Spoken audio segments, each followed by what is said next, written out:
P.S. all the way from New York. There it is. There's Jesse's. Now, if any of these fine gentlemen disagree with anything I have to say, if I make any logical contradictions, if I make a mistake, if I misspeak, feel free to buzz me. And I should mention, too, so we developed this Madcast Media soundboard in-house just for this occasion when we have guests calling in from out of state so they can play sound effects in studio. And that's what Jesse is doing right now, all the way from New York. That's right. Wait. That's a little confusing, right? It's so cool. There's no latency at all. I was actually just talking to some engineers from Twitch, and I showed them this technology, and I'm going to start doing this on my Twitch streams as well. But anyway, moving on. Douchebags are a fact of life, something we have to contend with. And we're trying to get to the bottom of who the biggest douchebag is. Jesse, we all brought in our own douchebags in our first ever Best Debate Bag-Off. Yeah. That's right. So that's what we're going to be debating this week. Who the biggest douchebag is. Jesse P.S. from Pod Awful. Who is the biggest douchebag? Who are you going to bring in for this first round? Well, I feel a little ill-equipped because I didn't realize you guys already talked about Bill Nye last week. But I was going to say, Bill Nye, not only the douchebag of the week, I would say the douchebag of the century. I mean, look, his new video, his new show just came out a few months ago. And this one episode... Have you watched the show? I just watched that one episode. Is it all bad? I've watched the show. I have watched the entire series, and I gotta tell you, this is insane that a man thought this was okay entertainment for adults to enjoy. This is, I mean, he says in the first episode of the show that this is for adults. That he is now, he knows that his audience has now grown up. They are now older, and he is now marketing toward them as older people. So that's why he's doing the sex stuff. But that's not the only thing he talks about in the show. People are blowing that out of proportion a little bit, maybe, even though it is ridiculous. But the entire show is terrible. One of the worst things you'll ever watch on Netflix. In fact, Netflix originals generally pretty good stuff. Bill Nye show, everything.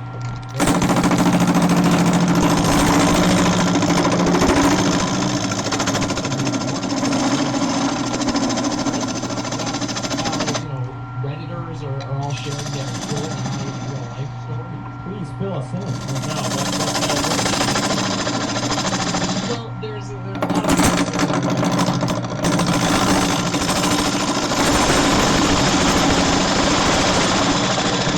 of... I actually have one of the ones up here in front of me. Somebody says, funny Bill Nye story. A friend of a friend was working in a retail shop in Seattle, and Bill Nye came in. She told him how much she loved his show growing up, as many of us would. I loved his show growing up. His response, right. And look where it got you. Whoa. A friend of a friend, huh? On Reddit? A friend of a friend. Okay. You know what, though, Jesse? We had this caller call in a couple weeks ago who said that his grandma walked in on her friend's husband getting a blowjob from John Wayne. And we've had nothing but callers calling in and making fun of that.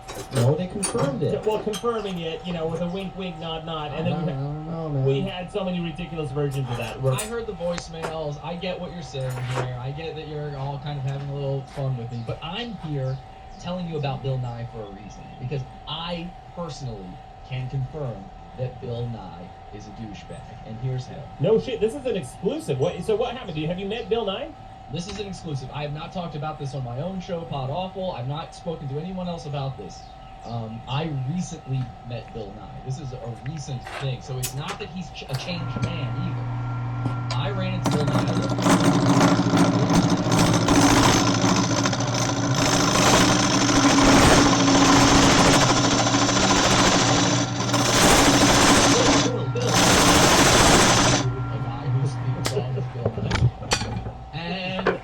I go, Bill, and he immediately stops in his tracks. Now I recognize him from the back.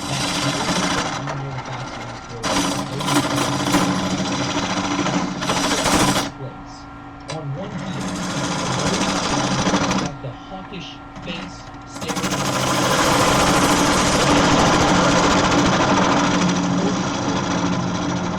life, and he literally pulled his hand down. Stop. I can feel blood.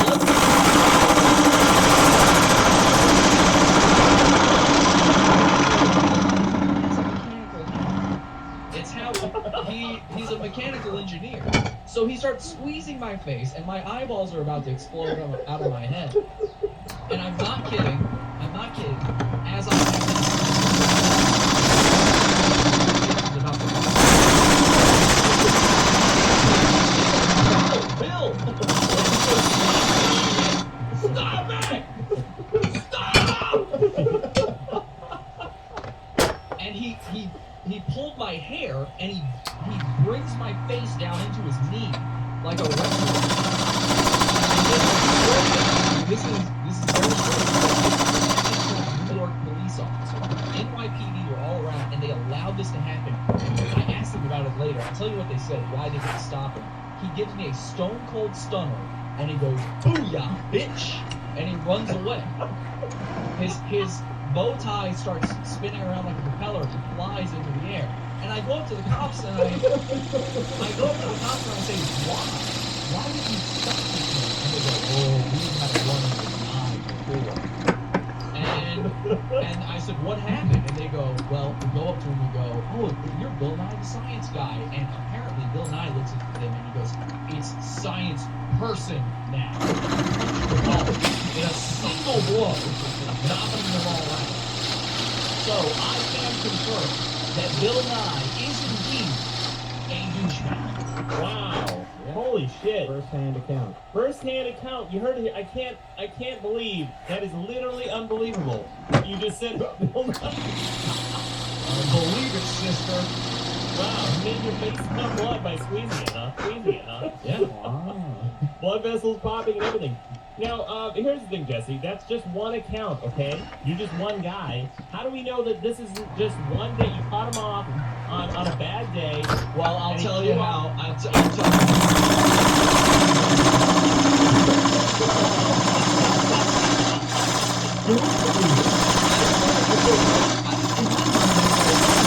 this man again. I'm not going to watch his television program for sure.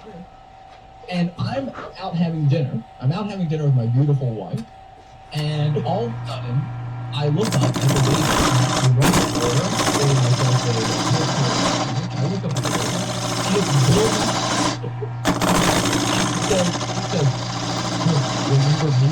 And I go, "Bill, no, Bill!" And he goes, "Bam!" And he smashes me in my teeth. And I have to wear dentures.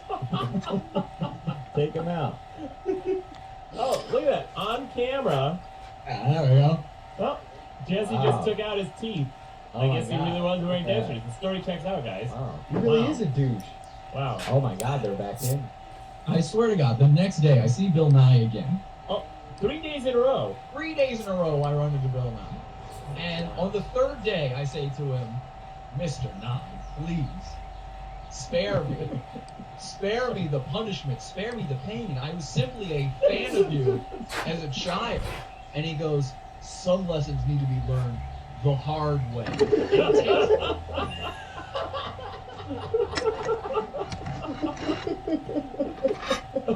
And I don't even know how a man carries a Bunsen burner in his pocket, but he takes out a Bunsen burner and he lights a fire under my ass like you've never seen before. And then he smashes a beaker over my head, or it might have been a graduated cylinder. I'm not sure because I actually forgot that part of science from all the beatings I've taken from Bill Nye. Anyway, confirmed, Bill Nye, douchebag of the week. Wow, holy shit.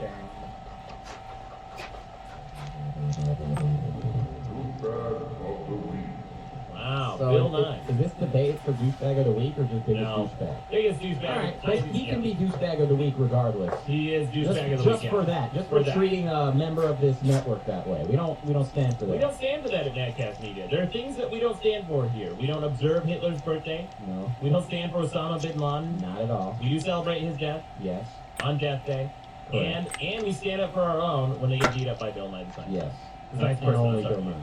Also, we never forget 9/11. Never. No, I've never forgotten. Although you Yeah. did forget to list that just now, but some of us weren't forgetting about it. Jesse, there was an extended comma at that sentence. You can't hear the comma, but it was there. Well, last week our guest was Nisha Martin, keenly aware, very astute when people have grammatical tics and punctuation that they leave out in their sentences. Yeah. So that was an extended comma. I meant to mention 9/11. I've never forgotten 9/11, not even once You said our guest was Misha Barton? Oh, not Misha Barton. Did I say that? I meant Misha Pollack. Who's Misha Barton? It's a girl, like an actress. But I heard that. Oops. Yeah, here's the thing with Misha Barton, okay? She is a babe, but I'm looking at this picture. Mikey's holding up a picture of Misha Barton. But Misha Barton is one of those people, and I have a problem with this. She's one of those people where you know what her skeleton looks like. Right? Wow. Yeah. You know exactly what she looks like. Yeah. Doesn't look like she's on you know what she looks like. Her skull is gonna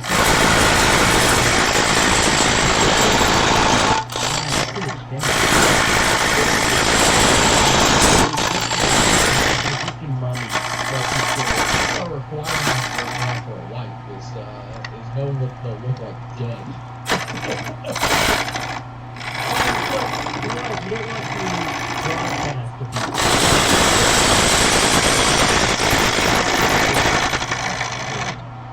Anyway, moving on.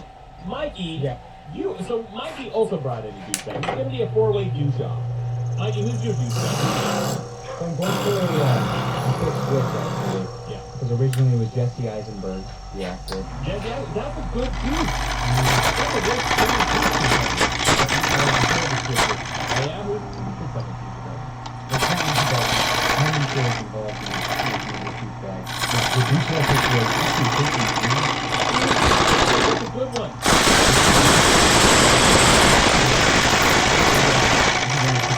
before he retired, he was like doing like an interview and did a Budweiser plug, like while being interviewed about what are you gonna do afterwards. He's like, I don't know, but I'm gonna be with my family and I'm gonna enjoy a wonderful Budweiser.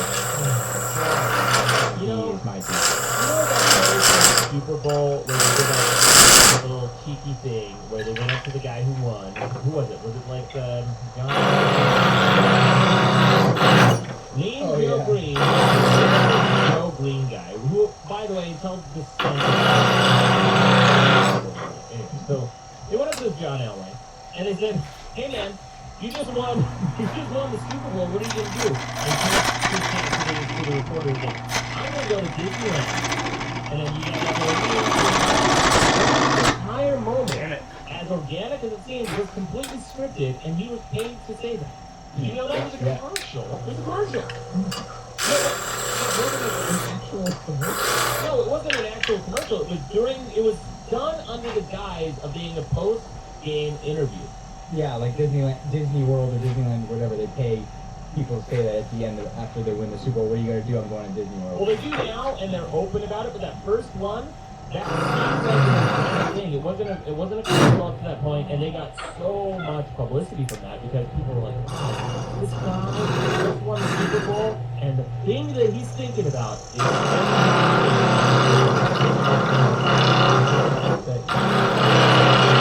fucking disaster. Because he's being paid to do that. So what? Well, it's not if you're pointing the camera at me and fucking pop it down, I wouldn't see it. Stab in the back of the American people. Well, if it was Domino's, you would. It's dishonest. Now, look, I don't know where this came from, but suddenly our own Jesse P.S. from Pot is sponsored by Domino's again. Yeah. On camera, he does. Jesse's on your forehead. How do you not know that? If I win this debate, I know where I'm going.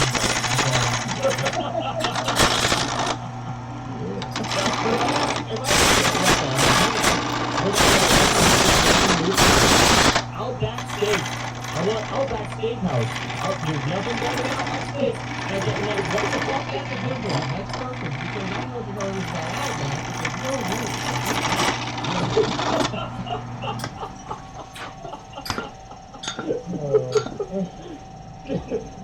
Listen, it's not like your fucking loved one is on their deathbed and they're about to die. And Misha says, "Oh, Maddox, please, I only have 5 seconds left to live. Please tell me you love me." And you say, "Oh, I love you, Misha, just like I love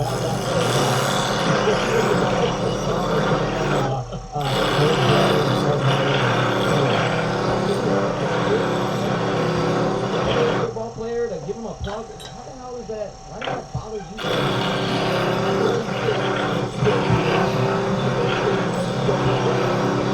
To have a genuine fucking moment. Can't we just live our lives where just for one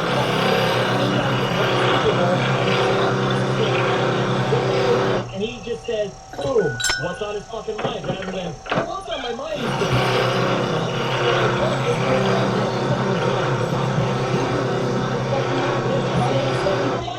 Yeah, then he should just fucking say that. He should just say, oh, you know what's on my mind? That's what I thought was the fucking mind. Okay, do you ever go to the movies and get pissed off that they're reading a script instead of just saying what's on their mind? Yeah, sometimes. Fucking A, dude. Just because you won't put ads on your fucking website doesn't mean no one else is supposed to ever be sponsored by anyone.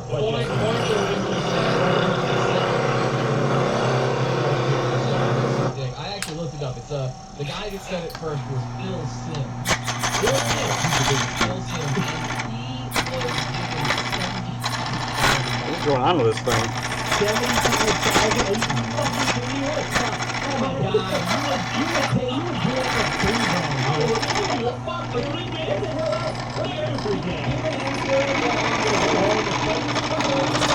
Fuck you, because you know the answer they give 99.9% of the time is dishonest anyway. Oh, I'm looking forward to going home and seeing my wife and kids. Shut the fuck up, dude. You're going to your hotel room to bang some hookers and sniff some coke and celebrate the fact that you don't have to practice the next day.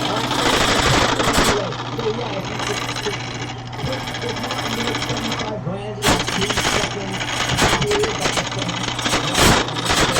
This tool's all fucked up. It doesn't have to bother you so much. You're just jealous, dude. Nobody's paying you to plug Disneyland. Okay, good. Good, because I would. Because for 3 grand, that's what, like two tickets to Disneyland. It's so fucking expensive. And maybe a corn dog. And all you have to do is say one sentence. Oh, wow. Okay, all you have to do is completely sell fucking out. You know, Oh if he my said, God. if he said, I'm gonna go to my room where there's a hot college co-ed waiting for me, and I'm gonna sniff her panties. I'd be like, okay, I'm in 100%. Whatever that guy's selling, I'm gonna buy. Whatever it is, because that's a genuine fucking moment. Speaking of, so Mikey, great tip this week. So the second reason I okay. Yeah, go on. No, I don't. His fucking forehead, I don't like that either. Yeah, Honestly. that No, was I good, don't right? have anything else. I hate it. I mean, no, like, come on, there's gotta be something. What is it about Peyton Manning? Because a lot of people hate Peyton I Manning. hate the family in general. As a Chargers fan, I'm not gonna do this for I'm just saying, fucking hate Eli Manning. I hate. There's a president. There's a Superman. So no one's really yeah, that's exactly like Tiffany, but in their family. Yeah, there's a Tiffany Trump. What's that, Jesse? Sorry, I ran into Cooper Manning. You ran into Cooper Manning? Oh, yeah, go on. I did. I actually know this Cooper Manning. And I gotta tell you,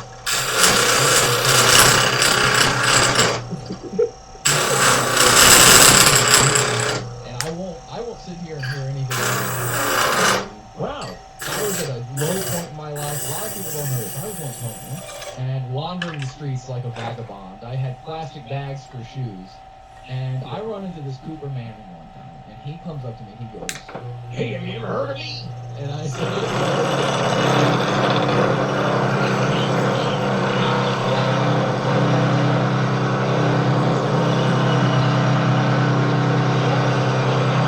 "I'm sorry, sir, I don't pay attention to sports at all." And he goes, "Well, here's 75,000.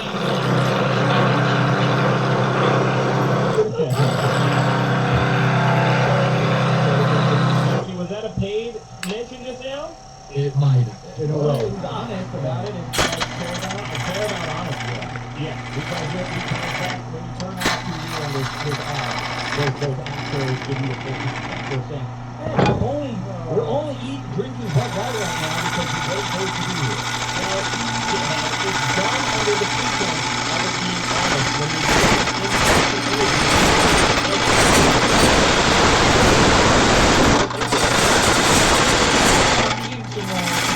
Cheetos.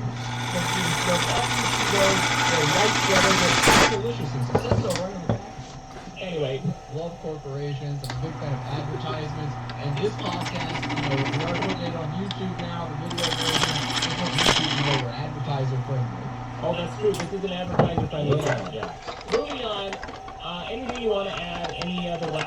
Mikey. Alright, Peyton Manning, he's a douchebag. And also, I mean, he's, what's the team that he plays on? Patriots? No, Tom Brady. He was on the first and ninth pick of The Broncos. It's really bizarre.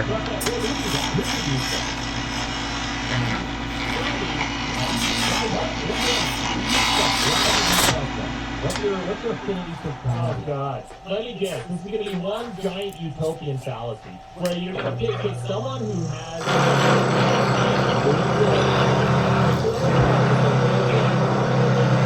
It worked perfect. Go on, Rucka. I'm glad you have your little victory dance with the pointing your index fingers in the air like a fucking.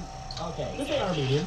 Like a fucking Armenian. Alright, what good did he do? He led a peaceful protest against the British occupation that resulted in victory against the British Empire. I believe. I don't know. I don't have all the details. Nobody knows what the fuck he did. You don't know what's good about him. Somebody told you he's a good guy and the peaceful protest and that's why he did. I mean, I'm not.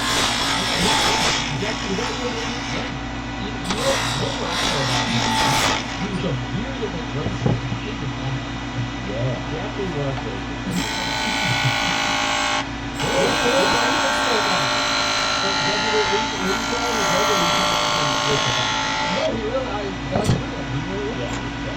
racist. But he was Indian. I got no clue.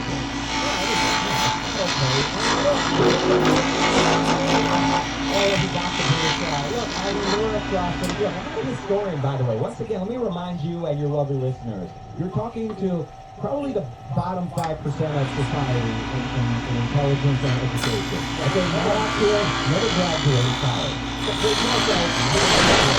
Never graduated. Never graduated. Me, I never graduated either. I dropped out of community college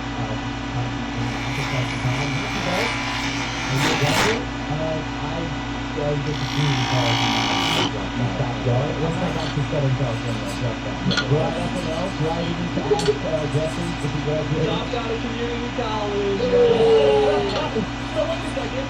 I am the senior academic, the senior responsible. But I went to, first of all, a real college, and second, I'm West Pennsylvania graduated. You guys got that community college. Never graduated. Yeah, but I came here to regular.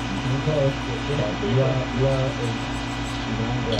never graduated, you do nothing to prove, you're uneducated. I'm the senior All academic on the show. I'm gonna go into this. college man, tell us what time you ever did that was good. Okay, look, I don't know trivia. I consider almost old history. In fact, let's just say old.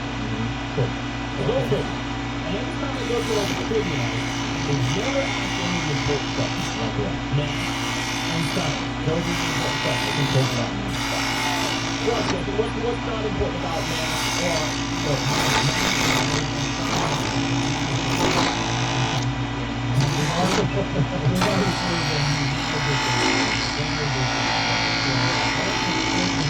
Tuesday night football, some games should be bogged down by these horrible things done by these terrible men.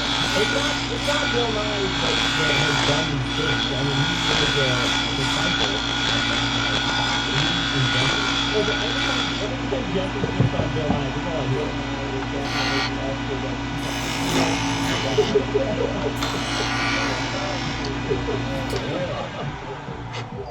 My new favorite channel. Yeah.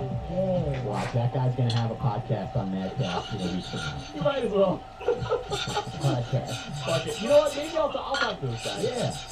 Jesse, you gotta see this video too. This guy's beard, man. It's all over his neck. I just want to go on the record, non-sarcastically, I'm a big fan of that guy, based on what I've heard on his show. Oh, I know, Jess. I know, Rucka. This is your thing. I know that's your thing. Yeah. Anyway, so go on. Tell us why Johnny's a douchebag. I don't even need to tell you what's wrong with him. I just need to let you tell me what's good about him. You got nothing. Everyone talks about him like, oh yeah, Gandhi, most moral person that ever lived. Best most stand-up guy that ever lived. Tell me one good thing he did. Oh, he got the British out of India. Okay, and how did India look? When did you move to India? When would you like to go live in India and live on their standard of living? So your argument is But Gandhi was a douchebag because you don't necessarily want to live in India, is that correct? You know. What is your argument now? Because he was known as a leader of civil disobedience. He led a non-violent protest against the British Empire. Hitler's brown shirts led civil disobedience. Why is disobeying authority always a good thing like this in fucking conqueror? I think it was always a good thing. It said that Gandhi against the British imperialists, and they were imperialists. Do I look like some wicked dude breaking? They were invading India. They were invading India. They were on Iraq. And Gandhi led a peaceful protest against them without millions in bloodshed, without millions of dollars wasted. No, he didn't have to waste millions or shed any blood. He didn't just start protecting the streets with a fire. Well, let me help out what we're doing. I read that. Now, let me tell you, Gandhi, we were talking about what he's occupying things. I was on a flight. Actually, it was when I was flying back from LA to New York. Gandhi was on that flight. And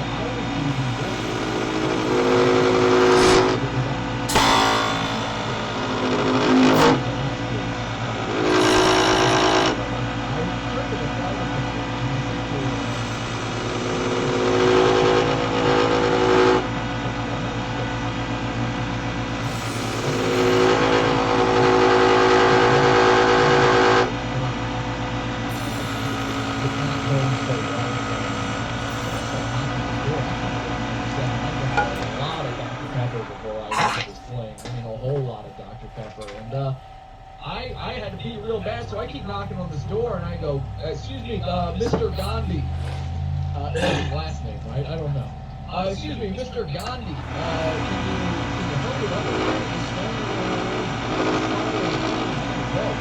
and he says to me, are you black? And I said to him, I said to Gandhi, to the door, I said to him, no. And he goes, all right, hang on a second. I mean, you guys something in the cowboy.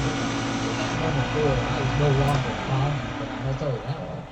Well, hold on, Jesse. There's a big assumption you made there. When he asked you if you're black, if you said yes, you may have heard that. Right? If he was asking you, he was like, oh, I'm going to help a fellow black man. I mean, it's not even black, but That's technically. he wasn't even black cat. He was Like just like a brown Indians, guy. they're like the same color as a lot of black folks, but they're different. I can clear this up pretty easily. When he came out of there, he had a KKK hood on. Oh, Yeah. Which, by the way, just like in India, the swastika means something totally different. Yeah. The KKK hat sheet means something totally different too. yeah, it's just a hat of purification. But speaking of, so Gandhi espoused religious tolerance. Are you sure about that? Yes, I'm sure about that. Are you sure about that? Yes, I'm sure about that. Oh, okay. And it was the salt tax that the British were opposing. So in the United States, Salt tax? yes, in the United States, we had the Boston Tea Party. Right. Like, oh man, you guys are charging us too much tax. Yeah, so you mock it when the fourth No, founding I'm not fathers mocking do it. it. Chad, let me finish. But in India, when Gandhi leads an uprising against the British rule and their unfair salt tax. Salt tax. Yeah, it's a There's salt no tax. salt to tax once the British leave. But we can go But salt tax. fucking everyone's miserable. And that, listen, let me be clear about this. If Gandhi wanted his people to prosper and be happy and live long and prosper, he would have said, okay, the British people are committing atrocities, let's get them out of here. Fine. And when they leave, he would have said, okay, here's what we're going to do. We're going to keep the court system. So this system, nothing can go to. Keep the British court system in place, the parliamentary style government. It can work out a little bit better than the third world system of And this eloquent argument. and let's let the people be free. It's more than religious tolerance. How about the tolerance? How about let people trade, let people produce, let people live their life as they see fit from free speech? By the way, Richard Gere got arrested for like raping a woman. Yeah, but Richard Gere's an Oh, asshole. he's a white man. He's imperial. He's an asshole. He's a prick. He's an asshole. You know what? Now I know if you want to get. Yeah, whoever you're going to bring in as your douchebag, times have changed. I'm just through this year. All right, listen. So listen, if that's what Gandhi wanted to see India thrive and become a wonderful place, he would have said, let's hold on to some of the good things that India taught us about Western culture, and let's be very tolerant and let people be free and safe and prosper. And we would have seen India emerge as a free, prosperous economy and a wonderful place where happy people engage in various forms of human intercourse, and people would flock to India from around the world, and the nations around India would seek to emulate in wonderful ways. But instead, no, Gandhi had a belief that, hey man, just simply, just own one piece of clothing that you use as both a shower towel and toilet paper. Jesse can confirm this from the airplane drive. Look, let me tell you, that KKK hood was brown. Exactly. So, what is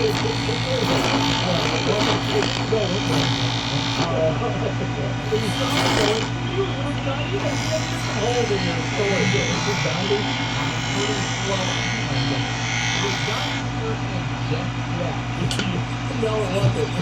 Yeah, it was good. No, Just done. It was Mahatma she asked. Mahatma is a fucking white man. Okay, well, named after Gandhi. Oh, I see. The father of So we can name a corporation. There you go. Yeah, we can name that after Gandhi, but people in India, after the British left, were not allowed to produce, and you speak so sneeringly about corporation. You know, like, spend your money at Hitler's favorite getaway, the corporation, Oh my God. Not the hours. Listen, when I'm watching commercials on TV, there's no pretense that it's real. It's not an organic moment. I know that that spot is bought and paid for, and everyone appearing in the commercial. Now, here's the problem we have with commercials on TV. When they have who are trying samples on the street, and under the guise of being just a regular Joe walking down the street, oh, I'm going to sample your Wendy's chicken sandwich, your Carrot King Burger King, or whatever the fuck. If they're paid actors, I have a problem with that. The only reason we're talking about Diaz and McDonald's and Disneyland is because guys like Gandhi do not control our lives. Okay, wonderful. Wonderful. It's like we have Ayn Rand in the studio. All right, anything else you want to add to Gandhi? Why? So he's a douchebag because he wore a brown KKK. Well, he's the most celebrated human being in our culture today. Yes, he is. Ask people, who's a good person? They'll say Martin Luther King. Martin Luther King. Mother Teresa and Gandhi. The two fucking symbols of pureness. And what the hell did either of them do that was good? More than you. Here's the thing. More than me. No one's done more than me. I'm like, you go to India, they hold up pictures of me and they beg me to come. They beg me to come rule over them. Hurry up, Rocka, come. Yeah. Look, it's so in vogue right now to find some spiritual leader. That's not what this is. This is what it is. This is not a fucking Maddox article from 2001. It's fucking Vice. It's like Vice News. Oh, yeah. Atheists especially. It's an atheist charge against Mother Teresa because she's a religious figure. They want to demonize anyone religious and anyone who's had anything to do with spirituality. He was not a Christian. He was a spiritual leader of people in India, and he espoused tolerance. No. Yes. And Mother Teresa, oh my God, she was she tried to convert the people that she helped into Christianity, and she wouldn't help them. She didn't help them. She did more than most She people. did more to hurt them than to help them. Okay, but that wasn't her goal. If she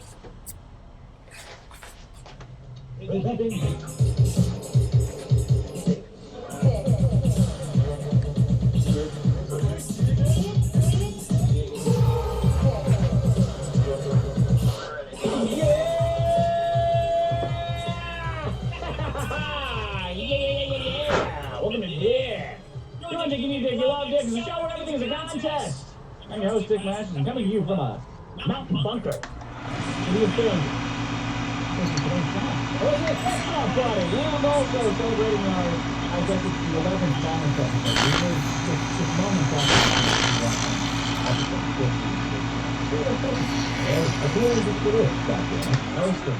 host of Science Fiction. Yes, Science Fiction, the comedy game show podcast. ScienceFiction.com. Give it a listen. I like that show. I'm glad. I like listening to it just so I can hear of what it's like to have all these friends. To come over and want to do comedy with you. It's a good comic show. Go ahead. All the funny people on this show. You got your writing partner, you're bringing Joey Cliff, you're bringing comedians, you got Joni on. With this show, we don't bring comedians on. That's true. We bring like regular fuckheads on. Yeah, eventually. We bring like guys with dildo factories and guys who are just like salesmen in their day jobs on. That's true. We bring in my life coach who just like can't. He doesn't even want a link. Like, yeah. I was like,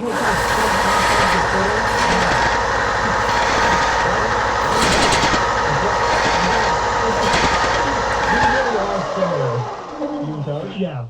Yeah. Yeah. Do you remember those ways? Have I ever told? You want a drum roll? Remember the biggest problem? You want a drum roll? I don't care. Who was that for? For me. Oh, when you brought in your problem. Yeah, I didn't care. Yeah, I don't care. I guess I wasn't even ready. You and Coach used to fight. Yeah. So, like, these two used to be like oil and water. Mm-hmm. So Sean and Coach would always be, I don't know how to describe it because they're not snippy. You guys aren't snippy, or you don't like make catty remarks. You just both be like you would be like, I don't care, and he would be like, I don't get his deal. It would be like these two, like, you know, these two titans. Who just like, and I would be like, what's going on? What do you mean you don't like that guy? And I think and I said, you know what? I like that guy. And you go, you should. You're the same person. But that is actually the problem too. But no. It's, Well, this is what happened. I didn't understand him. After, or maybe you understood. After one of our shows, we had a community called the Dictastics, and we've got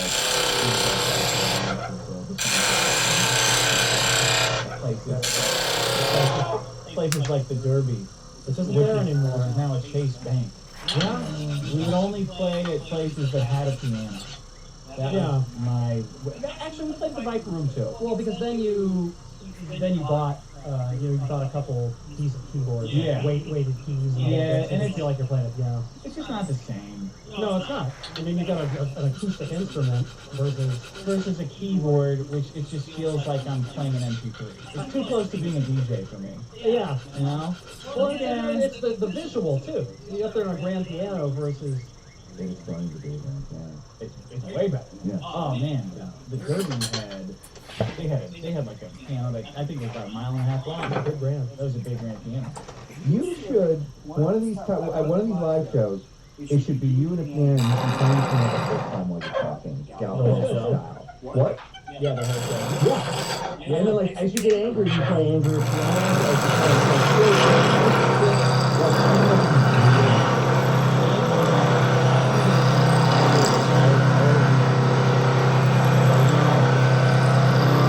Little bug up my ass. I'm showing off. That's when I had red hair. There is a club on the piano of the Hilton Hotel in New York City on the Avenue of Americas. I think it's Avenue 6 and like 52nd. Yeah. There's a Hilton there that has a club on it because of me. Because I was playing it, and there was a big group of people around. I was playing at there was a conference there. I was just sticking around playing piano. And there was a big crowd of like businessmen who were there for the conference. This security guy came over and said, you can't play anymore. And the business guy did not agree. I said, no, he's playing there. Like we're all collectively paying like $20. So you can go fuck yourself. And the guy goes, like, I remember just sitting there with my stupid spiky red hair, Drunk as fuck. yeah, but feeling like a kid in like, you know, my aardvarks hipster. This was like proto hipster. So I was wearing like a big 70s lapel shirt, like thinking I was not even just, I thought it was funny, right? This is how I dressed. I was like a total I fucking remember asshole. those shirts. Yeah, aardvarks. Yeah. We go to thrift No, store. I remember you wearing them. Yeah. A giant collar. Giant collar, thinking I was so fucking cool, some stupid ass kid. And I remember my eyes getting, when he said, no, he's playing, and you can fuck off. The security guy goes to the head of the pack and says, do you want to take this outside? And I'm like, you're telling, like, you're no nowhere, this guy, you're telling a guest of the hotel, do you want to take this out? Like, am I seeing this? So it's a sea of businessmen who are all amped up because they're all away from their wives for the first time in 3 months. And they're like, they either want to fuck or they want to fight. It doesn't matter which one, but they're going to do one. And this guy just walked up and handed them the gift of a lifetime. And the guy puts his beard in and goes, oh yeah, I'll take you rich out right the fuck now. Because you're talking about this guy, this security guy, he must have been as old as me, 20-something at the time. And he was addressing a 40-year-old man who would have probably killed him. It's not about strength. At that point, She didn't even know how to deal with that situation. well, but that's not where you fucking up the ante. No, the security guard beat to death over a piano. And I was like, oh my! And they started going outside, and everybody, cooler heads prevailed, I guess. But the next morning, I woke up when I went downstairs at the hotel. There was a big old club. There was a club on the piano, like a clamp keeping the lid shut, which is built into the piano, but I guess they lost the key. So yeah, because it's close, but yeah, exactly. They all have keys. Yeah. A lot of them do. But I've had multiple pianos, never once had a key. So I have no idea. Yeah. I think it's the first thing that people lose. I never had it. Really? I think that's just decorative. I mean, but did you buy the pianos new? No. Yeah, see, that's the first thing people lose. They gave me a new bench. Oh. I've never even looked. Maybe it's just a decorative key. Like a pocket. Did you check the bench? No. Open up the bag. Open up the bench. The next morning I went down there, a club was on the piano, so that night rolls around again.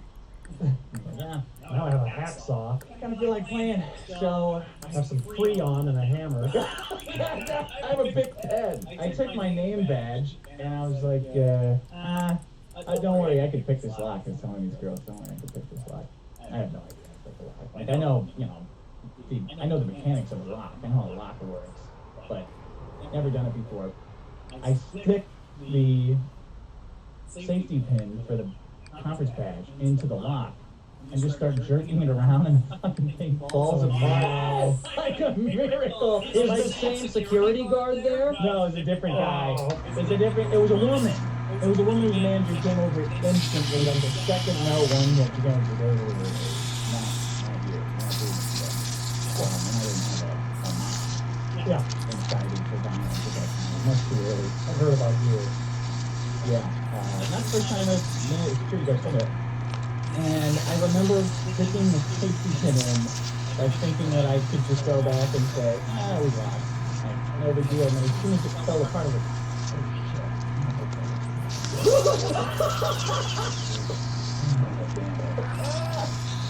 let me see. So we got the DOS bomb coming up. That I teased in the episode before. I don't know if I'm gonna get this. I feel like that's gonna be heavy. It's kind of just a little lighter stuff for me. Right? Everybody's already in for a penny on the nuclear DOS bomb, so I might as well save it. My dad, a couple weeks ago, you know how I drove around forever looking for real liquor in town? Yeah. And I was like, for months ago. It's gotta be a month ago. We were looking forever for Mexican liquor. We pull up to this Mexican joint, right down the street. Like the whole problem, you remember, was I could not find real liquor in this town.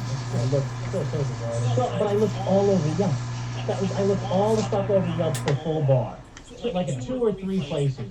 We waltz in to this fish taco joint, and I swear to God, there are, like, I see a couple of liquor bottles. There's a liquor bottle on the counter. There's a liquor bottle in the garbage. And I'm like, this is right there. These are the local drunks who bring that in. Well, that's what I thought. I was like, okay, that could be, there's a lot of reasons why that liquor bottle could be there. So I go over and I say to myself, like, you gotta be fucking serious. Is this place, you think they serve liquor here? You see anything here that could be liquor? I'm looking around, I see a menu, and it's got liquor drinks. The menu has liquor drinks on it. And I said, tell me if I'm crazy, because I'm still on the high of being extremely pissed off. Not that we had to drive around for an hour looking for liquor, but that it doesn't exist. That I can just have a nice liquor drink in a Mexican restaurant near my house. Like, yeah, give me a cup check here. Does that menu say margaritas and martinis, and does it have liquor drinks on it? And he goes, well, son, you gotta be real careful. Because a lot of these places will dupe you with fake liquor. Are you fucking with me? About the fake? No, he's like, no, I'm very serious about this. Like, you really have to. And so the whole, I spent like 20 minutes talking about the fake liquor scourge. So, turns out, yes, they do have real liquor right down the fucking street, but Yelp doesn't have it right. So the thing, like the device that controls my life has fucked me. Which means I can never use it again. Oh my god! Like when have you seen the footage of that Tesla ramming right into a concrete bunker on the freeway? No. It's classic. It's on self-driving, going 80 miles an hour, just plows straight. There's like a detour where they've erected a concrete bunker around it, plows right into it, and their response is, well, we recommend that people still be alert, even when. But I'm thinking, then what the fuck is the point of having it in the first place? Like, I know how to call places and see if they have liquor. Yeah. I know how to drive a car and not ram it into concrete. I don't know how to double check everything. I don't know how to sit there and be aware if my car is just about to hit something. They made it worse. That's my point. All of this has made it worse because it worked fine before. It worked fine before not using it at all. And nobody fucking, and the response is so catastrophically stupid that it's our fault for not double checking. What is it for then? What is it for? What is the auto drive for? What is the database for if it's not right? You have billions of dollars, you can't call a couple bars to see if they have liquor or not? Restaurants or not? And a city's got 20 million people? Yeah. What the? I know what the problem is, but this is Yelp being cheap. Because Yelp leaves their metadata entry client stuff. Yeah, that's the fucking problem. It's like, you expect some fucking fish taco place in Encinitas to fill out the Excel form right and put like this, we close at 9, we open at 10, we do have liquor, but we don't have this. It's like, no, you know what Yelp should do with their millions of dollars and the people who they absolutely pay minimum wage to live in San Francisco, the most expensive place in the world? How about you take some of these interns that you're paying $5 an hour, you have them call these places and double check it? How about an update schedule? Every 3 months, call it something different. You don't have to do it to every restaurant. How much you always do it to the restaurants that only have 100 more ratings? 100 up ratings? We'll use a human being to double check the data, but don't leave it to the grandma that owns the fish taco place to call it in. Client-side Yelp account. Makes perfect sense. To call it in. Yes! Call it in. It didn't work for you? It's because somebody didn't do it for free. Yes! Yeah. That's exactly right. Where the fuck are you going? That is super goddamn bullshit. Here's the other thing that makes me good this week. Thank you too. I'm dizzy now. You know, I thought I was gonna, when we did road rage and I came out and did the first, I thought I was gonna pass out. Really? Yeah. Like that length of it, afterwards I was like staggering. Like I just woke up. You found a way to make me angry about that Yelp thing. It's fucking corporate greed. Just fucking pay your employees to make some phone calls. Don't pocket away 100% of it. Pocket away 90% of it. Use a little of that money to make your service better. I can't use it at all. If there's a mistake in it, I can't use it at all. Yes. That's the point. You're exactly fucking right. Fake dance. Wow. How about that? Like audio drops? Like audio drops, but in real life. Has this ever happened to you? Where you're there with your girlfriend and you get you have a heart attack. God, I fucking hate that. I hate that. Oh my God, baby, what's wrong? I thought I got an email. What the fuck is the deal with that? How about a little reaction, this parallel to the What happened? yeah, What happened? the issue. Oh, I thought I saw a bug. You thought you saw a bug? What if you thought you saw a murder? What would you do? Are you saving that one for anything? Yeah. Every single time. Yeah. They scare the shit out of you. I thought I forgot my purse. Yeah. You need to learn to prioritize. Never fucking gas. Every single time. I think they're doing it on purpose. It's my favorite fucking rage ever. Oh, God. I think they're doing it on purpose to put us in the grave faster. Oh my god. Because every time a woman gasps around me, it knocks a week off of my life. Yeah. And they do it all. It's like, I think they got a secret coven where they meet and say like, hey, how are the fake gasps doing? Pretty good. Male mortality is down and male suicide is up. So just keep up the gasps, ladies. Yeah. We're getting through to them. Here's some new things you could gasp about.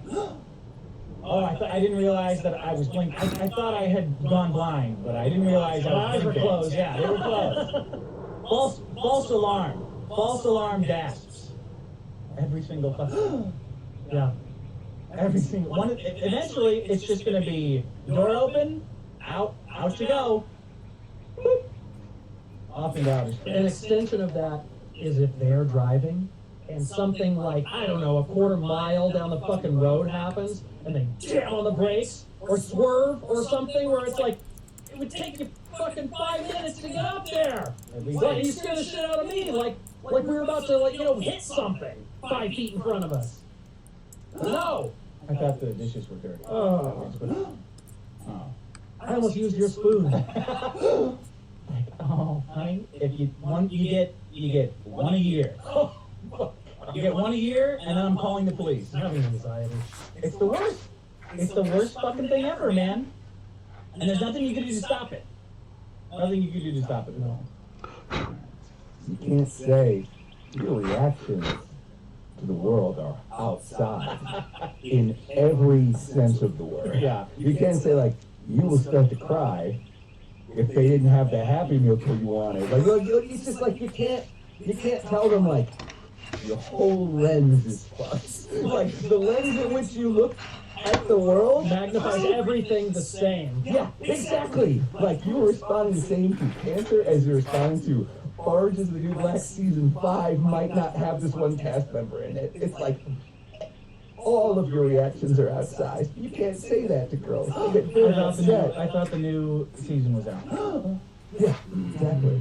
I say it. Good for you. All right. I'm just gonna get to the gossip. I can't. It's Oh, don't you want to hear some questions? Yeah, you got questions? Go ahead. We got answers. Okay, well, hey, people are tweeting the Dick Show, they're tweeting whatever questions they want, Yeah. and I got a couple from the listeners. They're all over the goddamn place. First one, Maximum Panic asks, I'm trying to grow my hair out long. How do you avoid looking like Let's do these at the end. Do you have a list of these? I do. Let's do these at the end. All right, I want to get to the. tap it out. I want to get to the gossip first. So this is what happens. I said during the regular episode, 80s girl at work. She's a teacher. Perfect. It doesn't get any better than that. Hot teacher. Oh my fucking god. Right, America's sweetheart. She gets called into HR, and they say, "We've had a complaint." What do you mean from a parent, from another teacher? And they said no. From a random person. A random person called the school. And they called every single school that's in our whatever. diocese, district, whatever. They called every single one. About this. Because we don't know what school you're actually at. They do. They called every single school in the charter. Every single one that has that, they called them up and down, but like just to make sure that somebody in charge heard about it. And it was a litany of issues, right? Of, dangerous, can't be around kids, crazy, has led a harassment camp. By the way, this is a woman whose only flaw is dating me. Who does absolutely nothing but lives her life.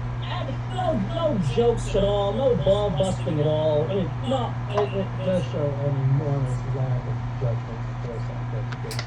But we've all got, It's a huge flaw. I'm not saying it's not. but we've all got like the one thing that, like our cheat day meal. You know what I mean? Like it's like, yeah, everybody gets one fuck up. Here's how nice 80s girl is. This guy who's gonna get up to 400 pounds for the fight. Yeah, what do you have to say? And why? No, this is my cheat year. 2017, my cheat year. This is how nice 80s girl is. She saw me sneezing before the show because I got allergies. She went to CVS during the show and bought me Claritin. So like, I've always noticed that how she's so considerate she nice. is. This isn't just Dick's hyperbole, Helen Barr stories. Like, she's so goddamn. No, being nice is a pejorative to me. That's true. I'm saying it only with extreme caution. You want to hear where being nice gets you? Okay. She got us all tacos and stuff for lunch between the episodes today. After you guys came down, she was out shopping for groceries. Let me guess, we were supposed to save some. Yeah. She came back. You guys went downstairs, and she came back. And she goes, "Is there any? Where's the rest of the tacos?" I was like, "Oh, baby, we ate them all. Were we supposed to? Did you text me to save? Like, were we supposed to save you some tacos?" She goes, "Well, I just figured because I got so many that there would be some left for me." Like, I feel bad now. no, we got a guy training to be the next Butterbean. We got a guy working his way up to become the next Death Star. I'm sorry, I'm really sorry, honey, but no one, if you want, What if you're going out again? We could eat some more. we need some more. Throw in some churros while you're down there. Throw in a couple of sulfates. Yeah, this fight's coming up quick. Yeah, I'm gonna just grab up and order us more food right now. I feel so guilty. no, she's probably already eaten, but that's what being nice gets you. You ate her fucking lunch. God. Anyway, she gets called in. So, they read the charges up and down. Someone's just called in and said, you can't. Again, they quote someone who's called in. I read the transcript. It's just like manic about why, taking up many people's time to file things. They're quoting like this person who called in is quoting things off of the website.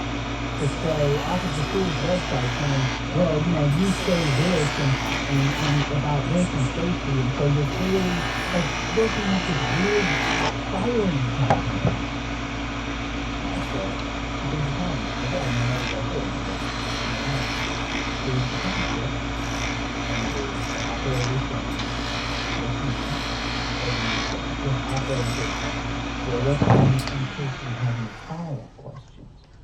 You see?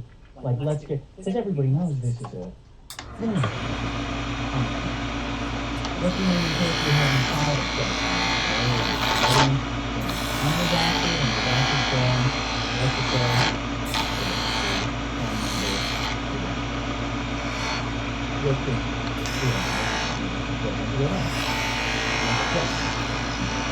Well, if the doctor actually said something, well, anybody could go, right? I know the guy.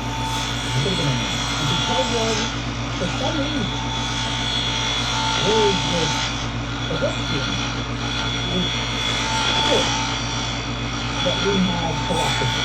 Like no matter how much something is, everybody needs the CSI version of it.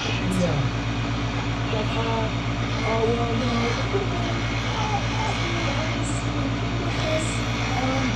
at the keyboard, and we can have video footage of them something that is changing what reasonable doubt is. And that's what this is not about. Because it's no longer, it's not the agent, it's what the fuck. The female temper is severely against sex wages. What is going on with this thing? Killed the wife.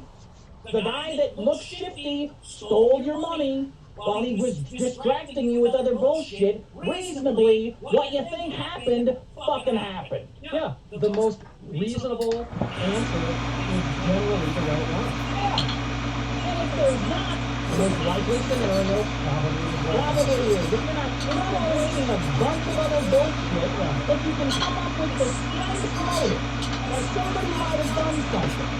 Like somebody will go out of their way to call through. Raising like a lunatic to try to make someone public and criticize their money. Because that's the key. The honeycomb is the key. Withholding the name until they give you that promise of, but what if you can get what you want? And somebody wants to talk to you later. Then can you get your name? Begrudgingly, here it is. Here you go. Here it is, but please protect me. I'm gonna go out of my way to fuck somebody who did nothing. Because just to be clear, it's all me. Yeah, I'm in the show,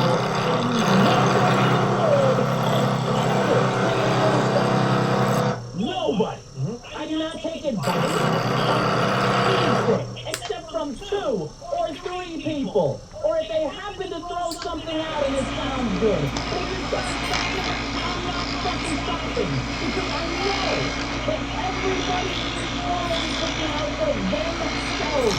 No matter what they say, they're not gonna help you for a fucking second. That's what every part of this show has not taught me, but reaffirmed in me that fucking strangers on the internet have your back over the people you've known and tried to help for half a fucking decade. All of those fucking things. The second wasn't in their interest. But random fucking people on the internet, the people listening to the show, why is this? What is profitable? What's strong is able to say something you're not saying that you wouldn't otherwise. Such as showing up for a day a week and busting balls with me, one of your oldest friends, saying a fucking answer. And not a small one. Not a small one. Random people on the internet. And the people that you know. And think what you rely on will do not a goddamn thing but protect their own ass. So, you get a redacted transcript. And I say, well, that's funny. It's funny. Because the person who made the comment, and until it's not, this is nothing. No doubt. You can be very easy to do not nothing. This is why I look at the age of logic. But the age of logic, the CSI appeal, will let you just say nothing. The ultimate cynicism of that will paralyze you for life, and it's fine if you don't believe. It's fine if you need. It's fine if you need. It's fine for every single granular layer of the infinite possibilities. It's fine if you need that space as a spectator. But do not waste your life decisions on it, because it will fuck you every time. It's probably what you think. That's what's happening. And if it's not what you think, that's how you think. So just go based on that. That's all. This was the prediction. I'm gonna read it to you because it was pretty funny. This was the email that I got back in January. And this is when I first knew things were gonna get fucked. People ask me a lot of times over email, for some reason I'm a guy to ask advice from. And it's always sometimes it's a you're damned if you do and you're damned if you don't kind of situation. I always say, look, estimate what you're going to lose. Yeah, if someone threatens, it's like winning money. Never expect to get it back. That's a bonus. It's a gift. It's a gift. Because you're going to lend somebody money. Yeah, if you're going to, you can't count that, that return where it's like, oh, well, I'll have this money back by then. It's lend money because you're able to, not because you really want to. Always win. That's what you got to find that amount of that. You find that amount of shit to think about. Always win. And then when I got this email, I realized that this is This is the result of dating or knowing is that fucking asshole, that's an author, he's doing and then try to fuck. And it's really not worth attention. Then try to fuck. What is this meaning about? These are all real names. This girl will be receiving a call on Friday. Dick and Maddox then apologized to each other and ended the shit. That's in bold. I remember that. Yeah, I haven't changed. Friday, this is just the first and second minute. Friday will be a simple call to show you I'm not fucking around. The following Friday, I send a bulk email with every bit of information I have on you and Ann Maddox to the entire school directory. And after that, I move on to everyone's family.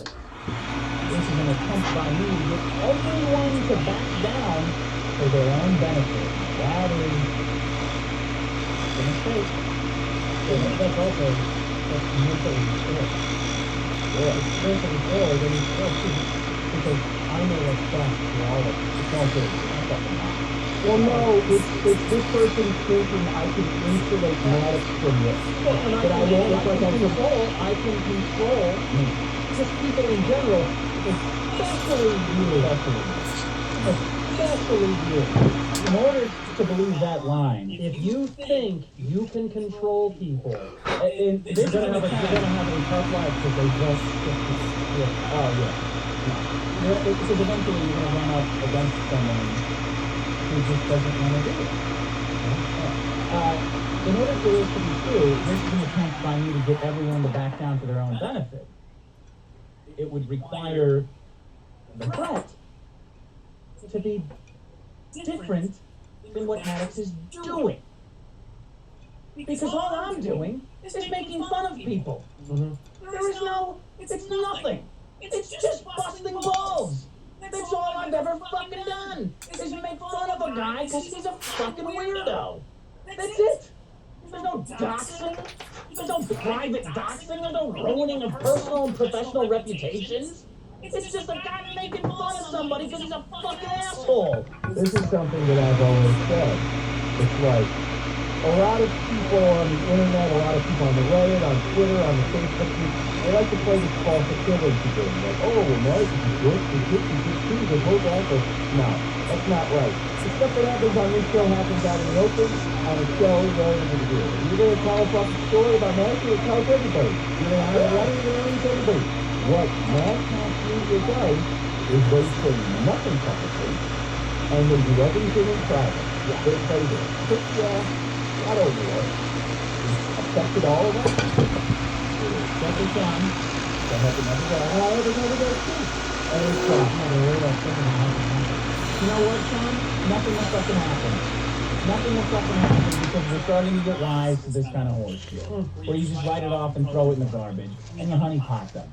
Which is exactly what happened to the quote-unquote Jessica who called in and got baited into giving her fucking full name and phone number to the authorities.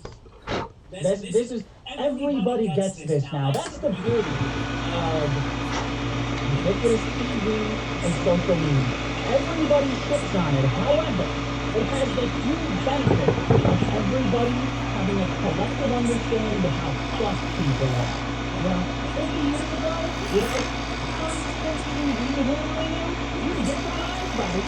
They said they were doing something, and then they did the complete opposite. Yeah. And now you look at that guy and go, you fucking stupid. Have you not seen the card? They do this every week.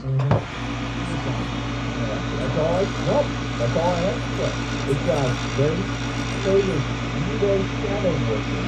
There's contact on Twitter, there's contact on clients, there's fucking calls your goddamn mother. Like, you know, fuck with your girlfriend.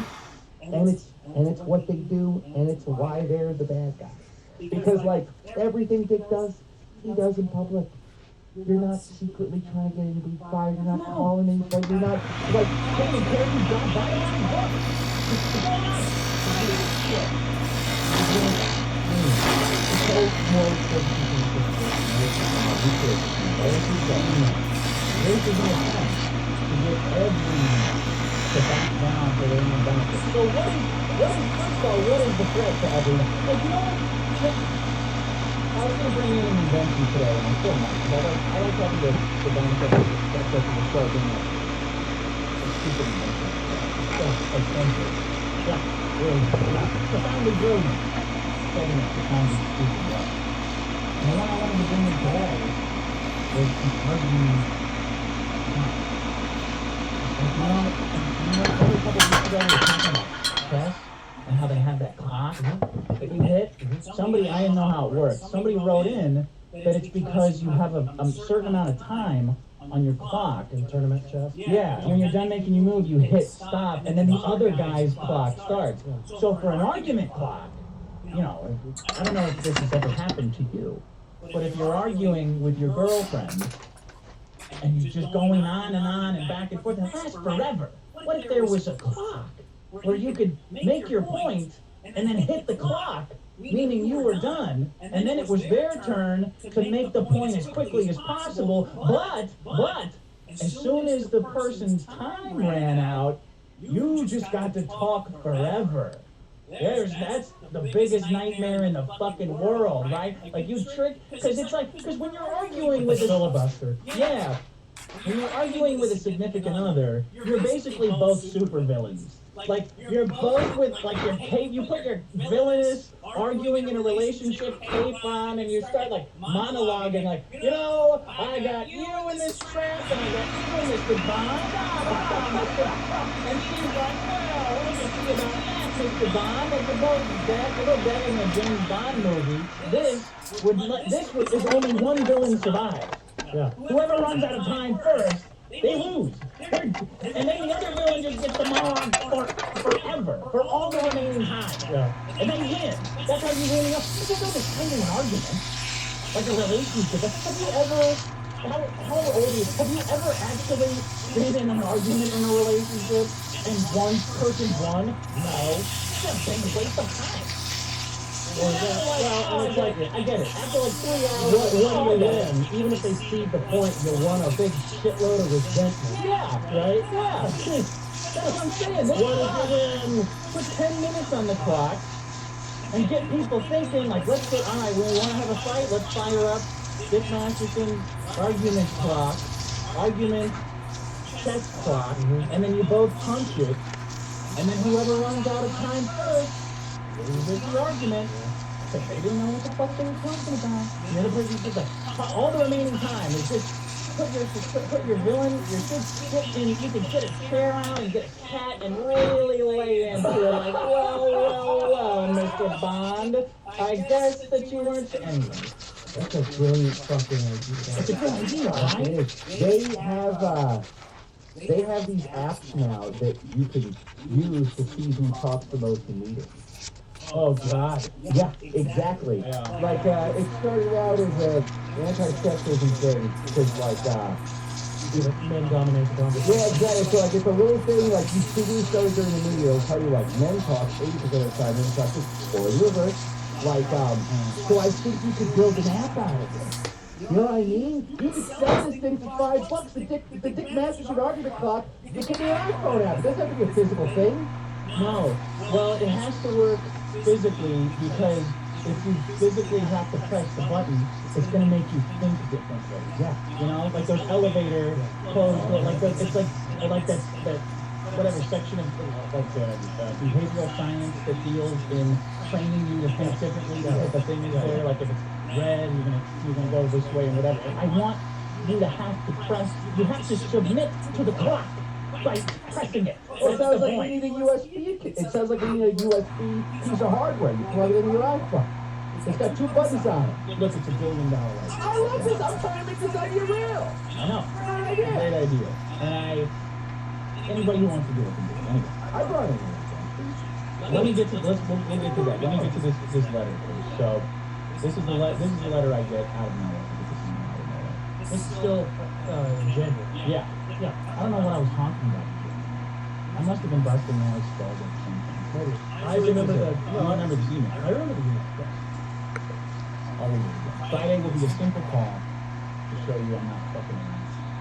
The following Friday, I send a bulk email with every bit of information I have on you and I to the entire school director. So this seems like only a threat on someone who's not involved. This is a threat on me. In what way? Anyway, after that I move on to everyone's families. This is an attempt by me to get everyone to back down in their own benefit. I'm doing you a favor. If you don't believe me, test me. I know neither of you want this to go further, and it doesn't have to. I love both shows and I want the content to continue. So I said, my first response is go fuck yourself. That's in my head. But you have a life coach. You don't have to run with your first thought, which is usually wrong. When it feels 100% right, when it feels like it's just for sure what you should be doing, it isn't. I mean, ask around, get a second opinion, maybe get a third opinion, maybe just disregard your own. I forwarded this to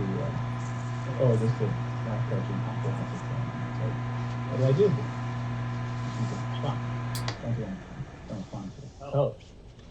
So, Sitting there with a cigar and a snifter of brandy in his smoking chair. It's a very like, instantly opposed to him. I know exactly what you're doing. This is my concept. yeah, Those two, coach, paparazzi queen, and my father, counsel good. That is, if they don't know what to do, then I'm just putting a blindfold on and I'm going and swinging like Donald Duck. Because there is no solution. That's the counsel of good. pretty good panel. Yeah. They're also different. They're all very good. Yeah. And they all have slightly different wing conditions. Very important. Usually, most people have the wing condition of everyone getting along and making a compromise. None of these people have compromised with their wing condition. There is a subtle difference anyway. Yeah. Folks just call me. Well, nothing gets you switched in. I was when you did two-party consent. But you do. I knew he would come with some sort of legal or, statute quoting. Is that what you're doing? You tell them that you're willing to do it, but only if they get you and Alex on call to apologize to them. And I say, okay, but what's with the two-party consent? I can just record that. You can't just record it. Because then you have to ask for consent, and that would tip Maddox off that you're perpetrating bullshit, right? But if this third party, you tell the third party that you want to record it just to make sure, so they, the third party, empower them to know, to record it so that they know. So there's no trickery as to whether or not this apology has happened, right? You have them pitch it as that, but as long as the consent exists, you can record it as well. And then as soon as you record it, boom, straight to the air. Right? So I said, it's the fucking funniest plan I've ever heard. Yeah, you got it. So I wrote the person back. Yeah, I'm game.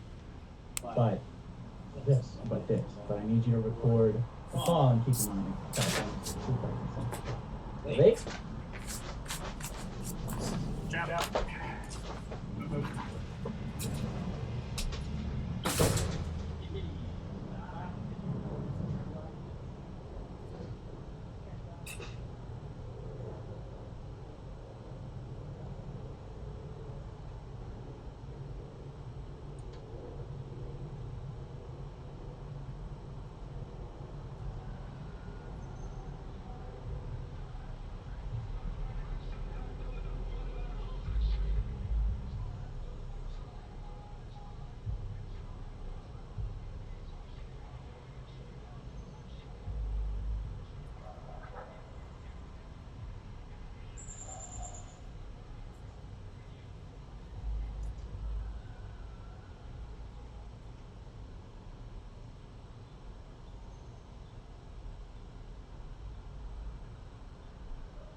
I don't think so.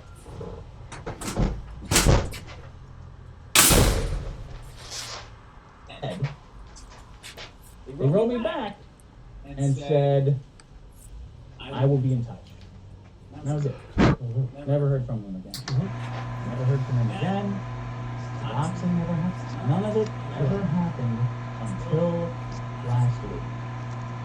So I think, going back, I think that this was phase one of the threat. And it finally got so bad that it was just executed out of insane anger. Because of something.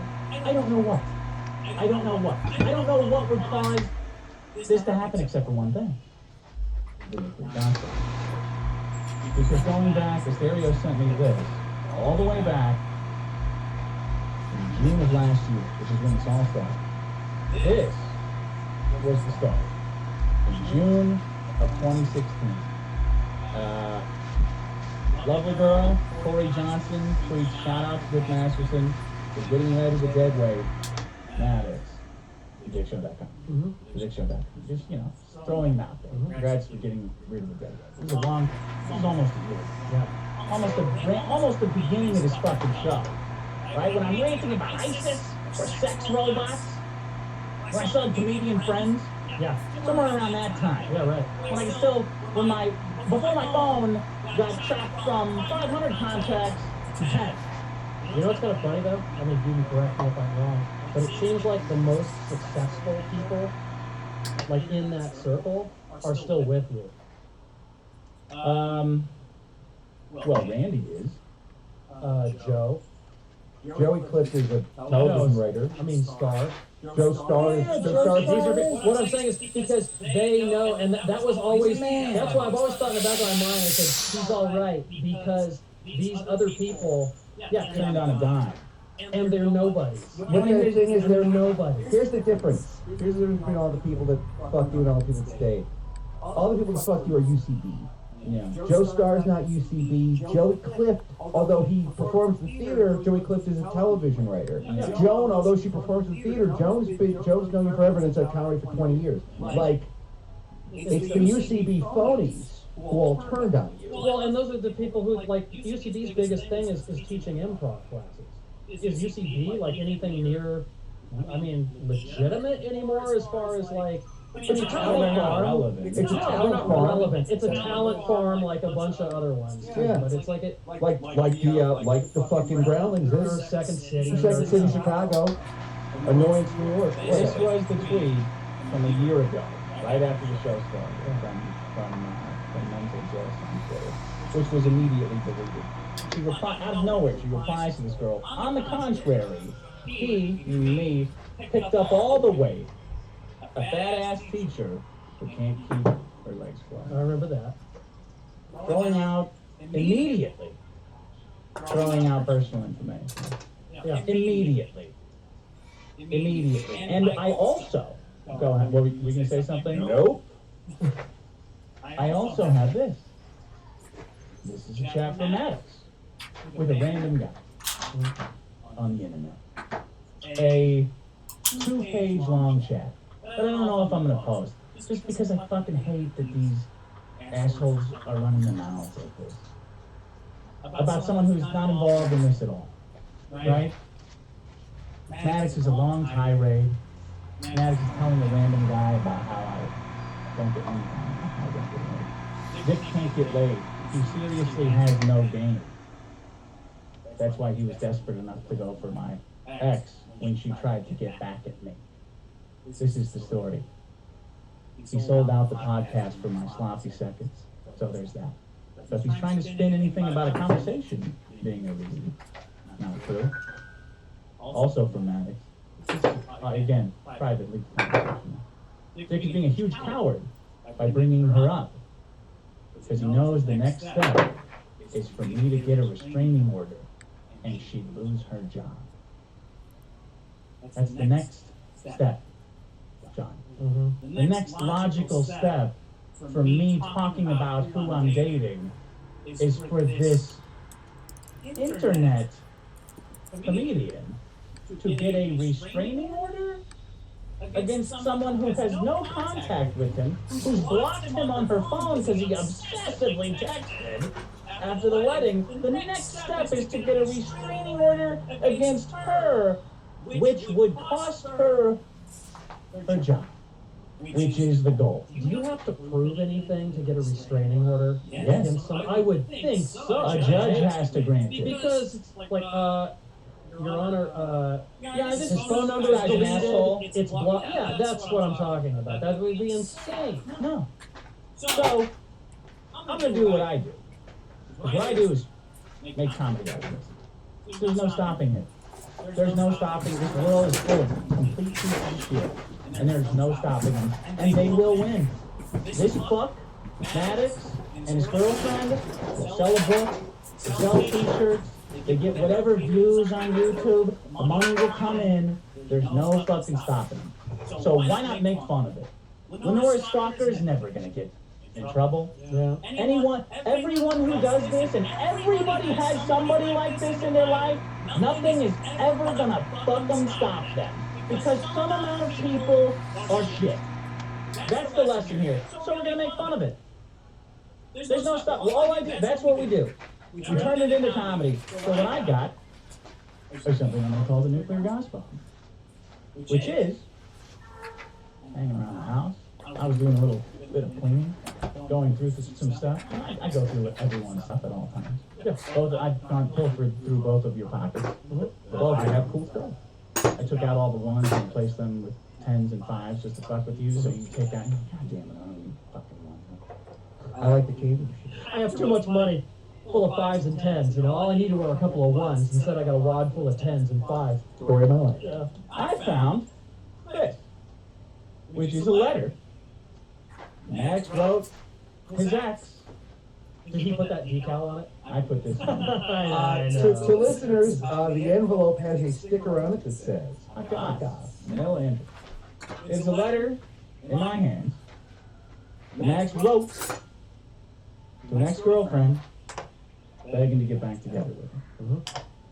So if we're trying to spin any kind of tales that was not the case, and that this is not just the actions of a massively jilted lover who then massively jilted his psychotic, rambling, trade show, unemployed, live-in girlfriend who went from one relationship straight into living with another dude.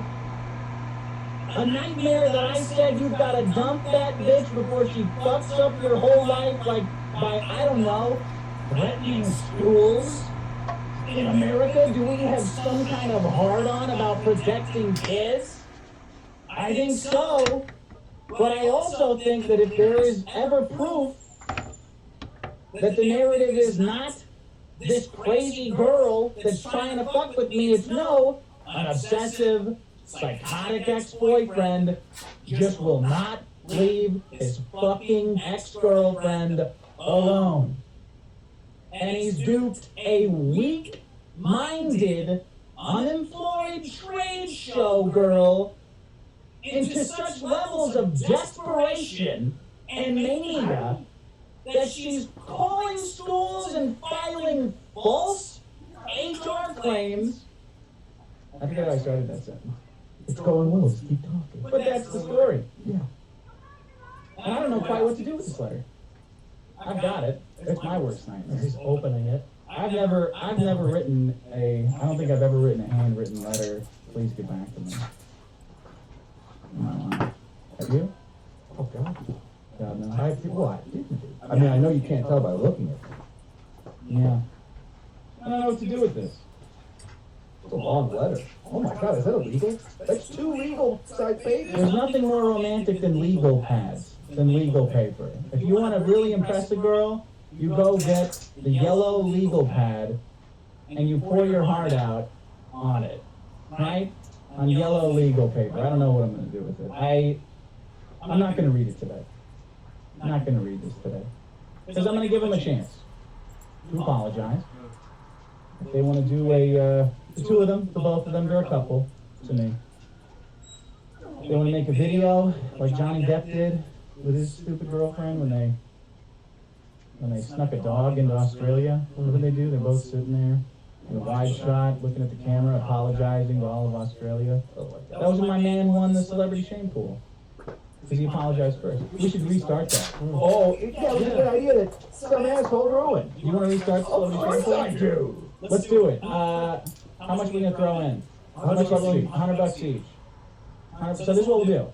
Everybody who's in it will throw in $100, and then I will take the top 100 celebrities, musicians, and like social media people and just randomly split them up for everybody.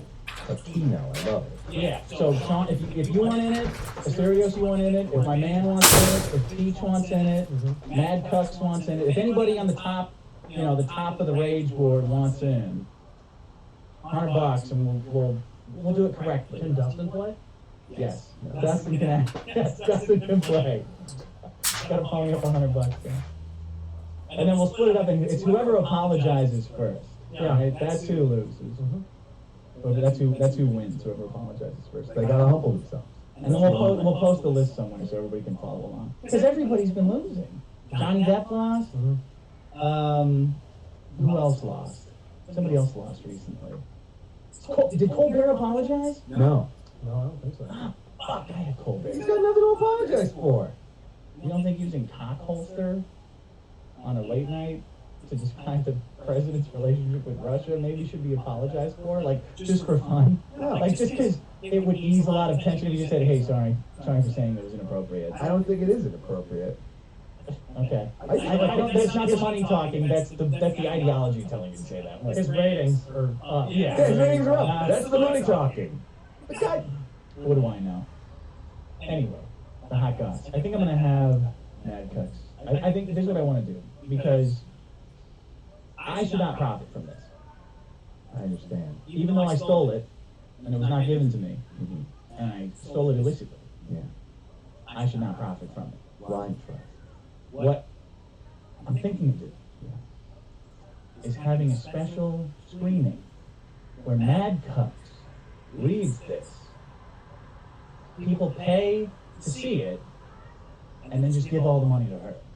Oh my God. Right? That's a really good idea. That's what you do. This is a fucking worst nightmare scenario. Like the guy whose life you're trying to fuck up now has to please get back together with me letter that you wrote your fucking girlfriend at a time of weakness, your ex-girlfriend at a time of weakness. But I don't deserve to gain from this. The 80s Girl Foundation. Yeah. In order to buy 80s Girl more foundation. Yes. Very good. Keep her in cool shoes, hot skirts, keep her looking fly like she always goddamn does. I love that. The 80s Girl Foundation. That's great. It sucks because it drives me insane for things like that to happen to people, but you hand it out. You just gotta learn what's dead, cut it off, and yeah. Look how cool this is. This is the greatest. And try to This is make it season happen. 2 right here. This is season 2. This isn't a stupid fight between two idiots. All right, what questions you guys, Theory? Well, let's see. I'm exhausted. I'm pissed off. I'm fucking exhausted. Let me see if I can see any fucking questions about this goss real quick.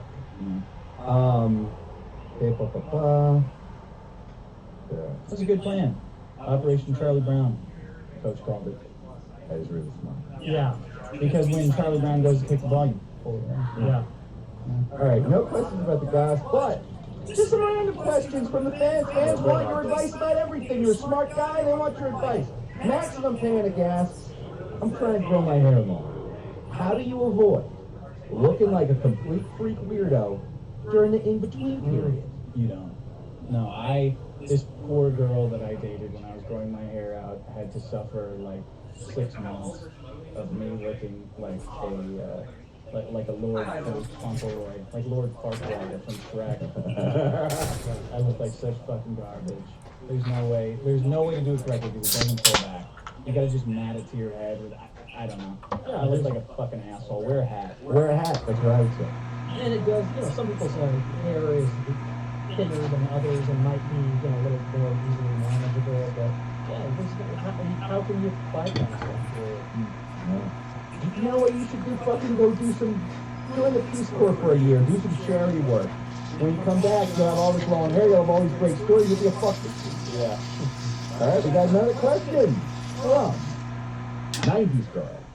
She asks, would you rather fight one Matic-sized Mad Bucks or 30,000 Mad Bucks-sized What's Madics? 90s girl? What's the difference? 90s was like big jean shorts, wasn't it? 80s, I always think leotards. 80s girls, Scrunchies. those super hot bathing suits where like the fucking The sides were all the way up to. all the way up to the belly, all the way up to the armpit. Yep. The 90s was the opposite. What the fuck? 90s was grunge. Was goth.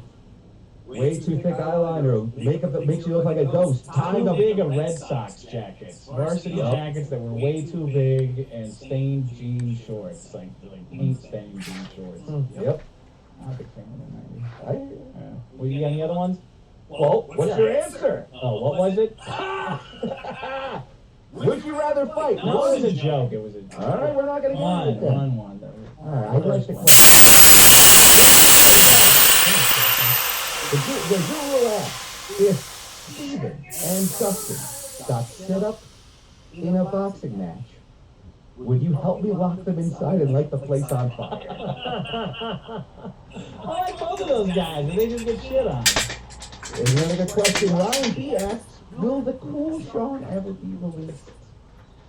You know, fucking Cool Sean, after we did that episode, and I had that stupid plan to see what you thought of your own, of Sean, what you thought of your own words, if you heard somebody else saying them, I just went on Fiverr and tried to find, like, the biggest black guy I could find. Well, you did a good job. Yeah, he was great, but he has, like, very strict rules against doing anything that's, like, profane.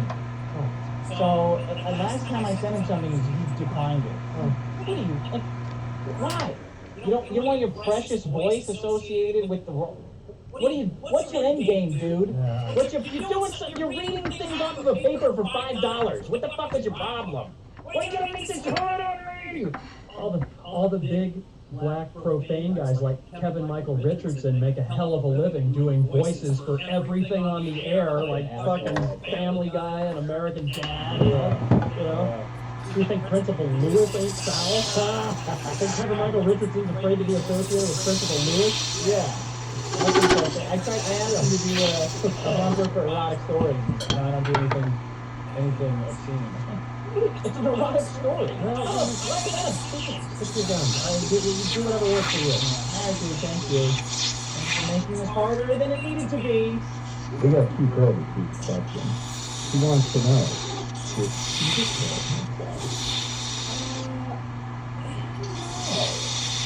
No, really talking about this figure this out for you guys.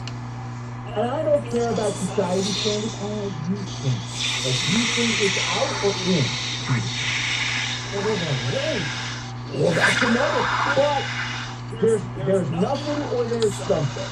I know it's something could be a little landing strip or it could be a full-on bush. But no. I'm always surprised when I see anything. Interesting. It's like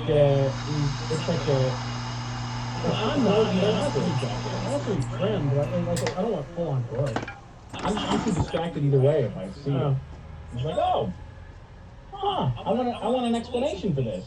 It's like a tattoo. Like, I want to know where this came from. I want to know why you made these decisions resulting in this pubic hair. Give me the backstory on this fucking pubic hair. Did I get one more good question? Oh, this is a very hurtful question. I think this is a good one. The zoo rules ask, what is something that Amy said is really good that Maddox would never know? Oh my god. Take a minute, this question's complicated.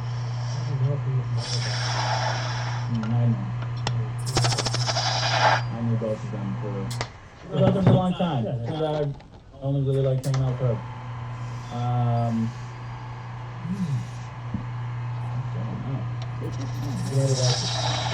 So this is I love how spiteful this question. It is really spiteful. All the answers I have are gross, though. Ah, that's great! That's a great answer, though! It's disrespectful.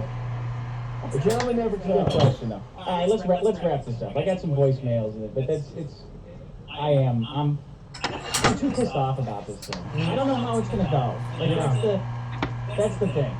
It's very upsetting. Well, let me ask the question. Is there some sort of inquiry with 80s Girl, with HR? I want to know the same thing. I don't know. You don't know. I don't know So when you got it stops. this is, but as far as, what do? Do they, so they call her in. Do they ask her questions? Do you know what this is about? We're getting this complaint by somebody who's not a parent, not associated with the school in any way, but Which never happens. But they've managed, yeah, but Just they, a concerned of citizen. course, a concerned citizen who's going to call every school in the chain. podcast. How stupid does your complaint have to sound about a fucking podcast? What I'm saying is, does HR go, I just have to make you aware of it, or we're going to be asking some questions? I don't know, because I wasn't there. Like, this is it's the worst thing about having loved ones is that you cannot you can't But just this jump. just happened. Yeah, you can't just jump in and be them for however much amount of time they need you. That's the worst fucking thing about being close to anybody is you try to infuse everything that is you in like this ball of hate, and you're like, you gotta just trust me and take this with you when you go, because it's dangerous out there and you fucking need this. Take it with you and pull whatever you can get out of it, but they're on their own. And I have no idea. I have no idea because it's not me. Because when anybody comes for me, I just hit fucking hard every time, and it's not. And they never go after me. Drives me fucking crazy. The thing that always fucks me about this kind of fuckery, because I've been hearing about them fucking with 80s girl for a long time. Yeah. Yeah, this may be the first time the viewers, the listeners have heard about it. I've known about this forever. Sean's known about this forever. Don't the rings that only bring you closer together? Like, that's the thing. It's just like, it's the stupidest thing you can do.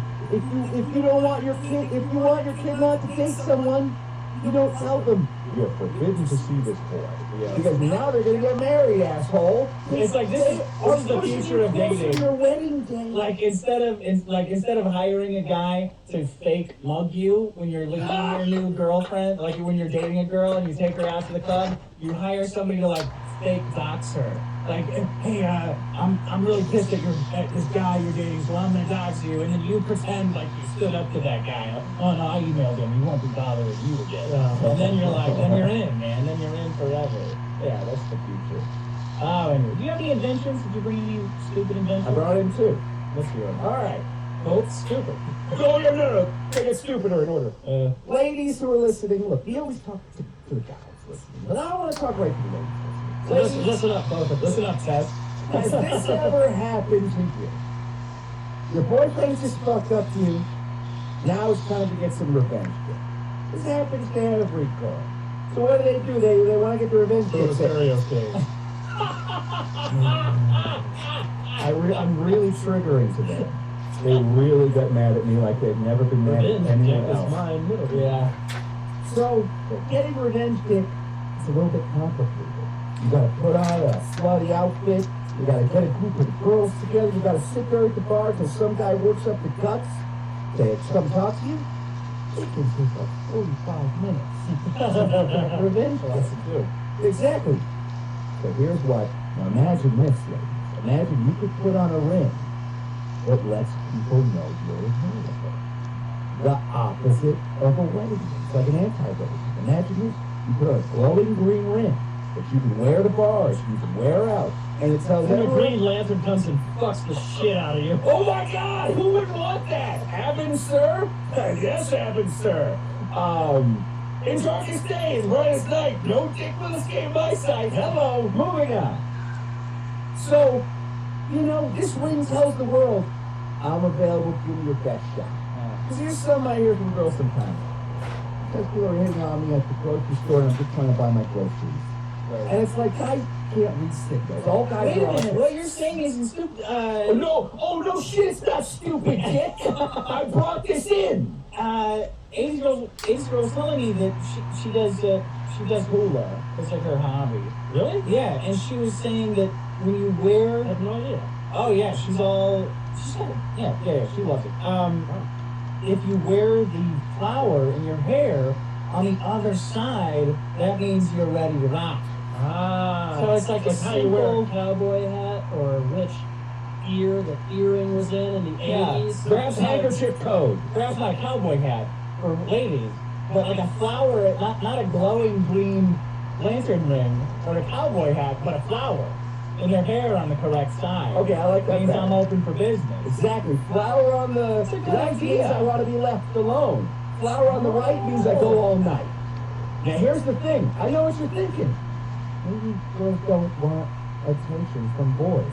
You're thinking the wrong thing. That's all they want. So here's what's gonna happen. One girl's wearing the flower on the right, and all the guys are talking to her. Some girl who's in a relationship or she's married, she gets jealous. Well, all these guys are talking to her. I'm gonna put my flower on my right too, even though I'm not looking for anything next week. You know, she's got something. So this is a way to get girls more attention, and to get guys more action. Everybody wins. That's right. It's all fun and games until a dyslexic girl is raped. I don't think we can top that. All right. Done. It's been another episode of this show. It has. It technically has been. Check out Science Fiction At sciencefiction.fun. That's correct. Sciencefiction.fun. Subscribe on iTunes. Science Fiction on the podcast for the show. TheDishShow.com for more. See you next Tuesday.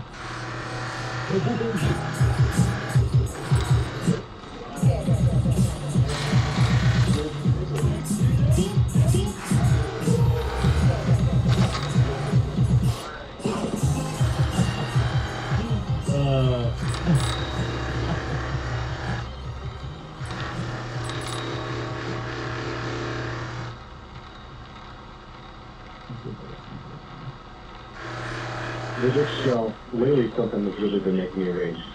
And that's something is sharing. In the children. The indoctrinating our children with this idea that we share alike. Everything. And that's not how the real world works. You don't treat your kids like that. Well, maybe some guys do. But most people don't treat themselves like that. You don't treat your house like that. You don't treat your money like that. What's with this mentality that if someone doesn't have something that you have, you immediately need to share? Otherwise, you're a bad person. Fundamentally flawed and a screwed up way of thinking, if you ask me. And furthermore, parents will get into it. You take your kids to the park with a cool toy, parents will come to ask you, like, what, why aren't they sharing? You know, a smart person might ask, why did you bring a cool toy? Can you teach kids to share? Yeah, I think so. You can tell them it's important. I mean, Grover's always like, here, fucking cookies or whatever. Like, it's a thing. I teach them. It doesn't mean that he's not also right. I go to my sister's house, and the 4-year-old and the 2-year-old boys, they just walk up to each other, they push it. And then, Well, that is, it's hard to override that nature, like, I want this. There's no thought. It's like, mine, give me that. yeah, like, oh no, you gotta share that. You can teach them that because then the punishment is worse, you know. I mean, but it doesn't mean that. No punishment worse than not having the thing. I'm living in hell. Like, I understand that he wants it. Yeah, I'm in hell too. My parents always told me, do not share, don't give anybody anything. I'm not kidding. My parents were always like, look after yourself, and if you're in trouble, you lie. Yeah. And because we always got to what the opposite of what our parents want, it's like, I give away everything. I share way too much. I'm generous in that it hurts. Like, because I'm like, no, man, Dad, I'm going to teach you, I'm going to show you that you guys are wrong. Really? Fundamentally, no. I'm not kidding my Wow. Yeah, because I was Get that? well, it's flawed.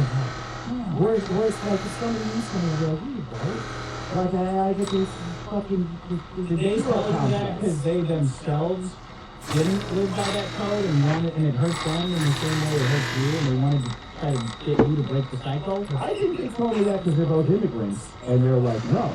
Like, we're first-generation Americans, we were super poor, my dad grew up on a farm, my mom grew up in the tiny little island, and it's like, and they were like, no, you gotta take care of yourself first. Well, no, and that's true. That doesn't mean that you're trying to step on necks necessarily, but it's like, don't expect anybody to look out for you. You have to look out for number one, because nobody else is going to. Everybody should be concerned with themselves first and foremost.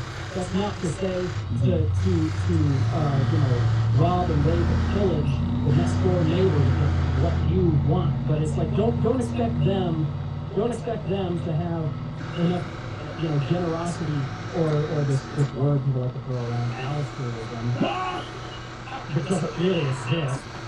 To like, oh, well, I'm down on my luck. Someone will help me out, or someone, they'll you know, again, give something away because you're able to and you don't expect it back. Don't ever expect for it to be reciprocated.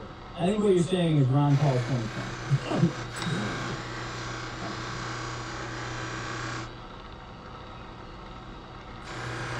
Welcome to